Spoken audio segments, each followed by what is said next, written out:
Hai semua dan selamat datang ke sesi penerangan kita hari ini. Topik kita kali ini memang cukup penting iaitu tingkatan 5 matematik tambahan bab 2.2 pembezaan peringkat pertama. Maklumat saya hari ini mudah je. Saya nak lengkapkan kotak alat matematik anda supaya topik yang nampak susah ni sebenarnya jadi sangat logik, mudah dan kacang je untuk anda kuasai. Jom kita mulakan. Cuba fikirkan soalan ni sekejap.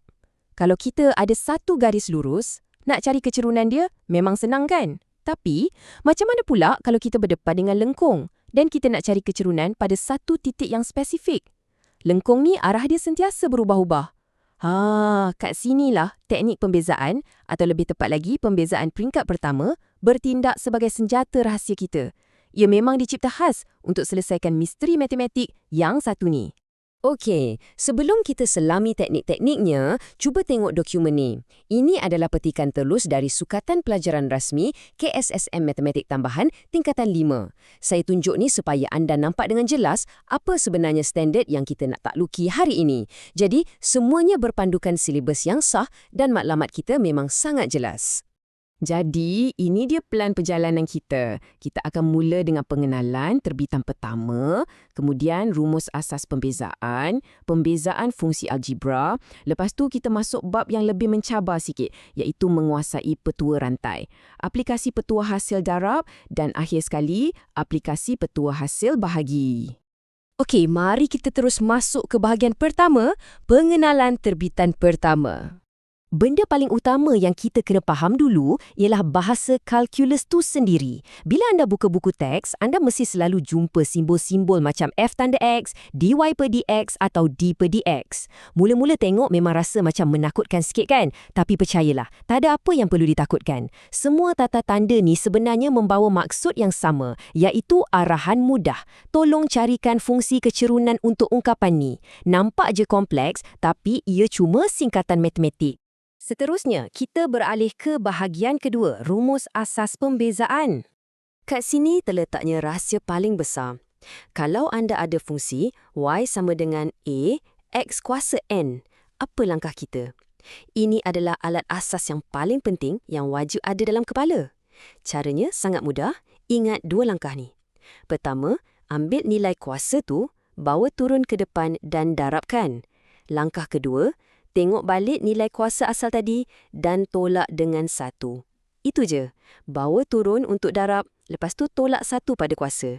Dua langkah pantas ni akan buka banyak sangat kunci asas dalam kalkulus. Sekarang kita masuk bahagian ketiga, pembezaan fungsi algebra.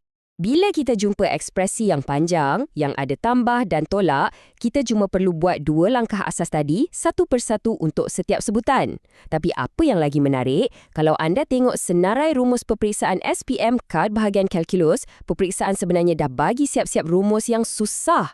Jadi cabarannya sekarang bukanlah untuk anda hafal membabi buta, tapi untuk anda tahu cara nak gunakan senjata-senjata ni pada waktu yang tepat. Teruskan ke bahagian keempat, menguasai petua rantai. Macam mana pula kalau kita jumpa fungsi gubahan? Maksudnya, ada satu fungsi panjang dalam kurungan dan kurungan tu pula ada kuasanya sendiri. Kat sinilah kita guna rumus dy per dx sama dengan dy per du darab du per dx. Bunyi macam susah, jangan risau. Bayangkan konsep ni macam patung Matryoshka dari Rusia tu, patung kat dalam patung. Mula-mula, anda selesaikan bahagian luarnya dulu, iaitu kuasa pada kurungan besar. Lepas tu, barulah anda buka kotak tu, selesaikan isi kat dalam pula dan darabkan kedua-duanya di belakang. Simple kan?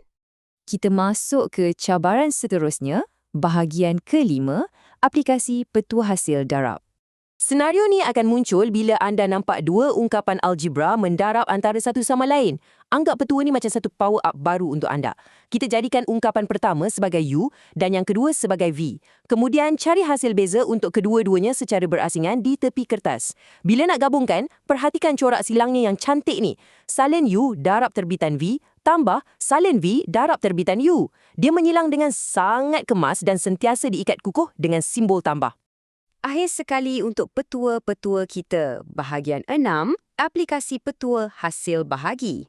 Petua ni pula memang khas untuk satu ungkapan dibahagikan dengan ungkapan yang lain. Sama macam tadi, U kat atas, V kat bawah. Tapi awas ya, rumus ni sangat ketat dengan susunannya. Nilai penyebut iaitu V wajib berada di paling depan sekali sebelum didarab dengan terbitan U. Lepas tu, kita tolak dengan U darab terbitan V. Dan jangan lupa, seluruh ungkapan atas tu mesti dibahagikan pula dengan V kuasa 2. Ingat mantra ni, V sentiasa di depan. Ramai calon tercicir markah kat sini sebab tersilap susun. Perbandingan ini dengan jelas menunjukkan beza utama antara kedua-dua rumus berat ni. Anda kena fokus betul-betul pada operasinya. Hasil darab digabungkan dengan operasi tambah yang harmoni. Tak kisah susunan dangat. Tapi hasil bahagi, ia diikat dengan operasi tolak yang tegas. Susunan kena betul. Siap ada perisai tambahan kat bawah, iaitu bahagi dengan V kuasa 2. Nampak tak bezanya? Okey, tarik nafas panjang-panjang. Bila anda nampak soalan yang berserabut, jangan panik. Sebenarnya, pembezaan ni tak ubah macam seni. Seni memecahkan masalah yang nampak kompleks kepada bahagian-bahagian kecil yang sangat mudah diselesaikan. Dengan 4 alat yang kita dah bincang tadi, rumus asas, petua rantai, hasil darab dan hasil bahagi, saya berani jamin tak ada satu pun soalan pembezaan peringkat pertama tingkatan 5 yang boleh kalahkan anda lepas ni.